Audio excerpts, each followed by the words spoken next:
جانتے ہیں صحابہ کرام رضوان اللہ علیہم اجمعین کو صحابہ کیوں کہا جاتا ہے؟ صحابہ صاحب سے ہے، صاحب کا معنی ساتھی اور دوست ہوتا ہے۔ رسالت مآب صلی اللہ علیہ وسلم سے دوستی اور محبت نے ان کو اتنا اونچا کر دیا،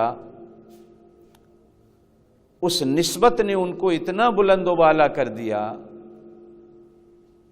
کہ آج ہماری عقیدت کی پگڑیاں، عقیدت اور محبت کی چادریں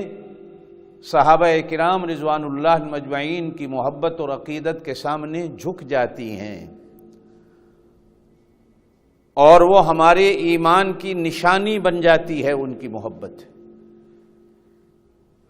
اسی لیے قرآن پاک میں کہا گیا ہے کہ میرا نبی، لوگ تجھ سے دعائیں کروانا شرف سمجھتے ہیں، خوبی سمجھتے ہیں، لیکن میرا تجھے حکم ہے کہ وصلی علیہم، تو پیٹھ کے پیچھے بیٹھ کر یا سامنے بیٹھ کر یا تنہا بیٹھ کر ان کے لیے نبوت والے دل اور نبوت والی زبان سے دعائیں مانگا کر، کہ تیری دعائیں ان کے لیے ذخیرہ ہیں، اور کوئی بھی مسلمان ایسا نہیں جو صحابی کا نام سن کر رضی اللہ تعالی عنہ نہ کہے، یا صحابہ کرام کی جماعت کا نام سنتا ہے تو رضی اللہ عنہم ورضوا عنہ کہنے پر مجبور ہو جاتا ہے۔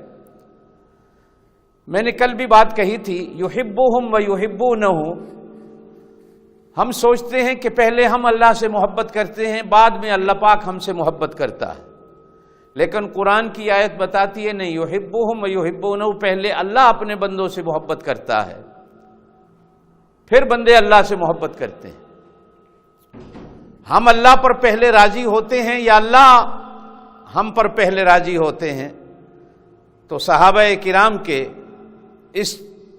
تمغے کو، ترائے امتیاز کو جو اللہ پاک کی طرف سے دیا گیا رضوان اللہ علیہم اجمعین، کہ پہلے اللہ ان سے راضی ہے۔ دیکھیں، اگر رضا نہ ہوتی تو محمد مصطفیٰ صلی اللہ علیہ وسلم کا نورانی چہرہ دیکھنا ہی اللہ نصیب نہ کرتا۔ صحابہ کرام رضوان اللہ تعالی مجمعین کے لیے قرآن پاک میں اولئک ھم المفلحون، اولئک ھم المتقون کے نعرے درج نہ ہوتے۔ یہ اللہ کی رضا تھی کہ اللہ کہا جاتا ہے کہ جس طرح اللہ پاک نبوت اور رسالت کے لیے چنتا ہے،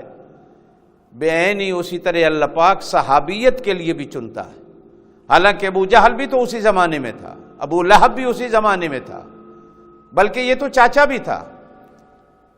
عتبہ عتیبہ بھی اسی زمانے کے تھے، یہ سارے قریشی تھے،